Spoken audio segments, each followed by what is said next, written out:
Audio Jungle.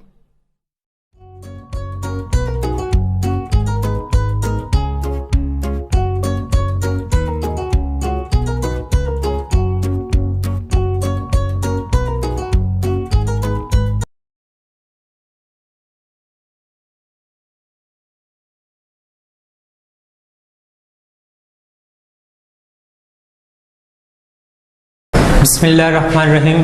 Assalamu alaikum. My name is Kashan Jabri and I am representing Nishad Kids Academy. In this video, we will discuss about Introduction to Chemistry. हम Introduction to Chemistry में वो topics आज cover करेंगे और उन topics के बारे में डिस्कस करेंगे जो आपको आपके होम असाइनमेंट, आपके वर्कशीट और पेपर के हवाले से इम्पॉर्टेंट होगा। इसमें सबसे पहले हमारे टॉपिक्स में से जो इम्पॉर्टेंट टॉपिक है वो है केमिस्ट्री की डेफिनेशन और उसकी ब्रांचेस। केमिस्ट्री की डेफिनेशंस में हमारे पास 3 मेजर टॉपिक्स हैं और जिसके ऊपर वो केमिस्ट्री बेस करता है। उसमें से क्या क्या चीज़ें इंक्लूड हैं वो है हमारे पास सबसे पहले जिसके बारे में हम डिस्कस करेंगे वो है मैटर। और मैटर में हम किस किस चीज़ को देखेंगे? मैटर की यानी matter anything having wait and occupy space, this is called matter. और मैटर में हम किस चीज़ को देखेंगे और कवर करेंगे? कंपोजिशन, मैटर की कंपोजिशन, उसका स्ट्रक्चर और उसकी प्रॉपर्टीज। कंपोजिशन से मुराद के मैटर किस किस चीज़ों से मिलके हमारे पास बना है। स्ट्रक्चर से मुराद के उसकी दिखने में शक्ल किस तरीके की है। प्रॉपर्टीज से मुराद के उसकी क्या क्या खुसूसियात हैं। केमिस्ट्री इन्हीं चीज़ों पर बेस करता है कि हमारे पास क्या क्या चीज़ें उसमें मैटर के बारे में हम डिस्कस कर रहे हैं। मैटर हो, मटेरियल हो, हमारे पास केमिस्ट्री को और अच्छी तरीके से समझने के लिए केमिस्ट्री की इम्पोर्टेंस को देखना पड़ेगा। केमिस्ट्री की इम्पोर्टेंस इस तरीके से हमारे डेली लाइफ में या डेली रूटीन में आती है कि वो हमारी लाइफ सेविंग ड्रग्स के लिए इस्तेमाल होती है और दूसरी मेडिसिन्स को बनाने में इस्तेमाल होती है। फर्दर इसके अंदर केमिस्ट्री में जो इम्पोर्टेंट टॉपिक होता है, लर्निंग ऑब्जेक्ट होता है, वो होता है हमारे पास approaches of chemistry. Approaches of chemistry से क्या मुराद है? अप्रोचेस ऑफ केमिस्ट्री होती हैं हमारे पास किस किस चीज़ के ऊपर बेस। सबसे पहले आता है ऑब्जर्वेशन, सेकंड नंबर पे हाइपोथेसिस, थर्ड नंबर पे थ्योरी और लास्ट में हमारे पास आता है साइंटिफिक लॉ।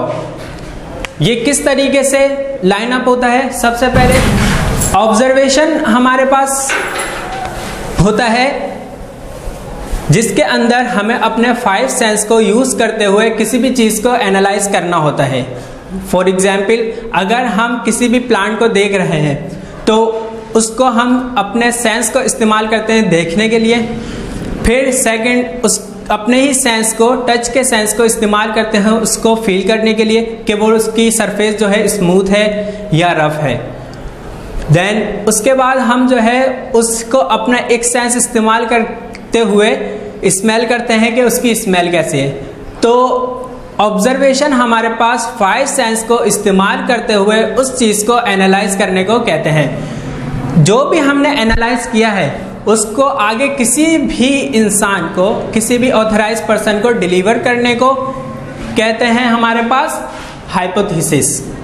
हाइपोथेसिस हमारे पास वो होता है जब जो भी हमने एनालाइज किया है वो हम किसी ऑथराइज पर्सन तक डिलीवर कर दें। फिर उसके बाद हमारे पास थर्ड नंबर पे आता है थ्योरी। थ्योरी हमारे पास होती है अगर हमारी बात ऑथेंटिक है और हमने जो भी बोला है वो बिल्कुल सही है, वैलिड है, तो उस बात को एक्सेप्ट कर लिया जाता है और उसको थ्योरी मान लिया जाता है। लेकिन थ्योरी में हर किसी की जो है एक्सेप्शन ज़रूरी नहीं है। इसमें थ्योरी में इख्तलाफात हो सकते हैं, इसीलिए वो जब तक थ्योरी रहती है जब तक उसके अंदर इख्तलाफात रहते हैं। लेकिन अगर कोई भी उस पर इख्तलाफ ना करे और सब उसको एक्सेप्ट कर ले तो वो बन जाता है हमारे पास साइंटिफिक लॉ। तो अप्रोचेज ऑफ केमिस्ट्री किस किस चीज पर इन्हिसार करता है? सबसे पहले है ऑब्जर्वेशन, फिर हाइपोथेसिस, देन थ्योरी, और लास्ट में हमारे पास आता है साइंटिफिक लॉ। ये वो मेन टॉपिक है जो आपका आपके वर्कशीट, आपका होम असाइनमेंट और आपके पेपर के लिए इंपॉर्टेंट है। ये दो टॉपिक के बाद आखिरी हमारे पास इस चैप्टर का इंट्रोडक्शन टू केमिस्ट्री का टॉपिक रहता है importance of chemistry. Importance of chemistry में हमारे पास तीन चीजें ज्यादा इंपॉर्टेंट है। सबसे पहले नंबर पे इंपॉर्टेंस ऑफ केमिस्ट्री में हमारे पास life saving drugs. Life saving drugs से मुराद वो ड्रग्स हैं जो हमारी अद्वियात बनाने में इस्तेमाल होते हैं और जिससे हम इंसान को या ह्यूमन वेलफेयर को मदद मिलती है। सेकंड नंबर पे, यानी इसको आप कह सकते हैं कि मेडिसिन बनाने में इस्तेमाल होता है। फिर उसके बाद केमिस्ट्री हमारे लिए क्यों इंपॉर्टेंट है?